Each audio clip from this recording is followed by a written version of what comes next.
2010-ൽ ഇടതുമുന്നണി തങ്ങൾക്ക് ഭൂരിപക്ഷമുള്ള 3 പഞ്ചായത്തുകൾ കൂട്ടിച്ചേർത്താണ് കോർപ്പറേഷൻ ഭരണം നിലനിർത്തിയത്. ഇത് ഇത്തവണ വെട്ടിമാറ്റി ഭരണം പിടിക്കാനായിരുന്നു UDF ശ്രമം. എന്നാൽ ഹൈക്കോടതി ഇടപെടലോടെ ഈ ശ്രമം പാളി. 2010-ലെ തെരഞ്ഞെടുപ്പോടെയാണ് വാർഡുകളുടെ എണ്ണം 55-ൽ നിന്ന് 58-ആയി മാറിയത്. കഴിഞ്ഞ തിരഞ്ഞെടുപ്പിൽ ആദ്യത്തെ 55-ൽ 31 ഡിവിഷനുകളും UDF-നായിരുന്നു. ഇടതുമുന്നണിയുടെ നേതൃത്വത്തിലുള്ള ഭരണസമിതിക്കെതിരെയുള്ള അഴിമതി ആരോപണങ്ങളിലും വികസന മുരടിപ്പിലുമാണ് UDF-ന്റെ ഭരണപ്രതീക്ഷ. കോഴിക്കോട് കോർപ്പറേഷന്റെ കഴിഞ്ഞ 5 വർഷത്തെ ഭരണം സമ്പൂർണമായ ഒരു പരാജയം എന്ന രീതിയിലെ തന്നെയാണ് കോഴിക്കോട് കോർപ്പറേഷനിലെ ജനങ്ങൾ ഉൾപ്പെടെ ഇന്ന് വിലയിരുത്തിക്കൊണ്ടിരിക്കുന്നത്.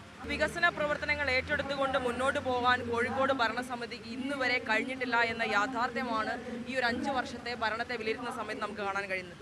തെരുവിളക്കുകളുടെ അറ്റകുറ്റപ്പണികൾ, മരാമത്ത് പണികളുടെ സ്തംഭനാവസ്ഥ, ഡെപ്യൂട്ടി മേയർ ഉൾപ്പെടെയുള്ളവർക്കെതിരെയുള്ള വിജിലൻസ് അന്വേഷണം ഇങ്ങനെ തുടങ്ങി ഇടതുമുന്നണി അഭിമുഖീകരിക്കുന്ന പ്രശ്നങ്ങൾ ഏറെയാണെങ്കിലും നഗരത്തിന്റെ വികസന കാര്യങ്ങളിൽ പൂർണ്ണ ശുഭാപ്തി വിശ്വാസത്തിലാണ് ഭരണപക്ഷം. കോർപ്പറേഷന്റെ തനത് ഫണ്ടും അതുപോലെ പ്ലാൻ ഫണ്ടും ഏറ്റവും നന്നായിട്ട് വിനിയോഗിക്കാൻ കഴിഞ്ഞിട്ടുണ്ട്. കോർപ്പറേഷനിലെ എല്ലാ വാർഡുകളിലും 3 കോടിയിലധികം രൂപയുടെ വികസന പ്രവർത്തനങ്ങൾ നടന്നു കഴിഞ്ഞിട്ടുണ്ട്.